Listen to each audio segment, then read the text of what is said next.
ایک صاحب کسی بیوہ سے شادی کر رہے تھے, اس بیوہ کا کوئی بیچاری کا پوچھنے والا نہیں تھا. ایسی بیوائیں بہت ہیں مارکیٹ میں.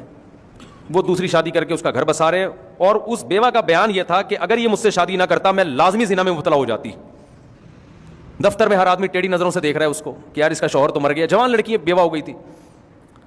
تو میرے پاس آئے, میں تو الٹے مشورے لوگوں کو الحمدللہ دیتا رہتا ہوں. میں نے کہا یار آپ کو اگر پسند ہے تو آپ شادی کر لو. اس نے کہا میری بیوی خودکشی کی دھمکی دے رہی ہے. میں نے کہا مرنے دو اس کو. آپ کو گناہ بولو, اس کے حقوق میں کوئی کوتاہی نہ کرو. آپ حقوق میں کوتاہی نہ کرو. آپ بولو بھائی اس سے شادی کر کے میں تمہیں بھولوں گا نہیں, تمہارا خرچہ پانی کم نہیں ہوگا, پورا انصاف ہوگا. بلکہ میں نے کہا اور زیادہ پروٹوکول دو تھوڑا سا اس کو. لیکن ایک شریعت کا حکم ہے, ایک عورت مر رہی ہے, زنا میں مبتلا ہو رہی ہے, کوئی اس کا رشتہ نہیں آ رہا, اب ایک بات طے ہو گئی ہے, آپ کو اللہ نے پیسہ بھی دیا ہے, الگ گھر بھی دے سکتے ہو, پھر بھی اگر کوئی خودکشی کر کے مرتا ہے تو گورنمنٹ کی طرف سے مرنے پر کوئی پابندی نہیں ہے. ان چیزوں سے گھبرانا نہیں چاہیے. تو یہ میں نے دوسری شادی کی مثال جو دی ہے نا, یہ بات سمجھا, اور فقہا نے یہ لکھا ہے.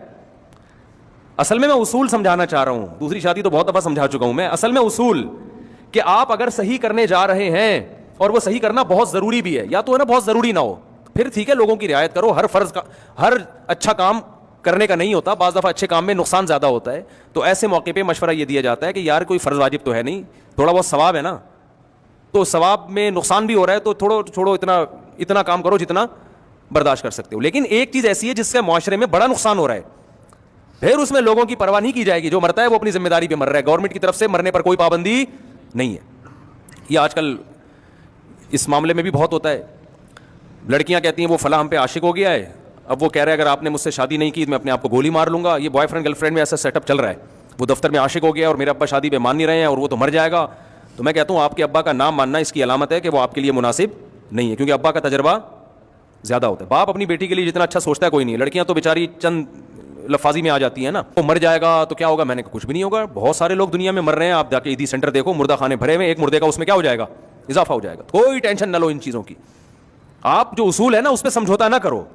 اس کو عشق ہوا ہوا ہے, آپ کو تھوڑی ہوا ہے عشق, اور اگر ہوا ہوا بھی تو غلط ہوا ہوا ہے نا. ہر جگہ تھوڑی عشق ہو جاتا ہے. تو لوگ آج کل اس طرح بہت کرتے ہیں کہ اس کو یوں ہو گیا تو اس کے ذمہ دار تم ہو گے, اس کو یوں ہو گیا تو اس کے ذمہ دار تم ہو گے. بھائی ہم ذمہ دار جب ہوں گے جب ہم غلط کر رہے ہوں. ہم اگر جائز حق کا مطالبہ کر رہے ہیں, پھر کسی کو کچھ بھی کسی بھی ٹائم پہ ہو جائے, ہم ذمہ دار نہیں ہوں گے. وراثت کے جھگڑوں میں بھی ایسا ہوتا ہے. ایک جگہ جیسے کیس ہوتے ہیں, بڑا بھائی وراثت کھا جاتا ہے نا, بہت زیادہ کھا گیا, تو چھوٹا بھائی کہتا ہے اگر میں نے بڑے بھائی سے وراثت مانگی تو رشتہ داری ٹوٹے گی, دل دکھے گا, وہ ڈپریشن کا مریض ہے, وہ اسٹریس کا ہے. تو میں کہتا ہوں بھائی اس کو اگر ڈپریشن ہو رہی ہے یہ اس کا ہیڈیک ہے, کیونکہ کیوں ڈپریشن ہو رہی ہے, کسی کا حق ہے تو دو نا اس کو. تو میں نے کہا آپ مطالبہ کریں, اگر وہ ٹینشن سے مر بھی گیا تو نہ رشتہ داری توڑنے کا گناہ ہوگا, نہ اس کو قتل کرنے کا گناہ ہوگا, بلکہ اس کو مرنے کا گناہ ہوگا. قیامت میں اللہ کہے گا کہ ٹرک کے نیچے آ کے مرتا, بات سمجھ میں آتی ہے, کورونا سے مرتا سمجھ میں آتا ہے, تو نے کسی سے پیسے دینے تھے, اس نے تجھ سے مانگے اور تو مر گیا, تجھے شرم نہیں آئی اس بات پہ مرتے تھے. اس کو مرنے کا گناہ ہوگا. تو آپ دوسری کرتے ہیں, بیوی خودکشی سے مرتی ہے تو اس کو ایک تو خودکشی کا گناہ, تو دوسرا کوئی خودکشی کسی بات پہ کرو نا. تو یہ خودکشیوں کے تانے اور بلیک میلنگ ان چیزوں سے متاثر مت ہوا کرو.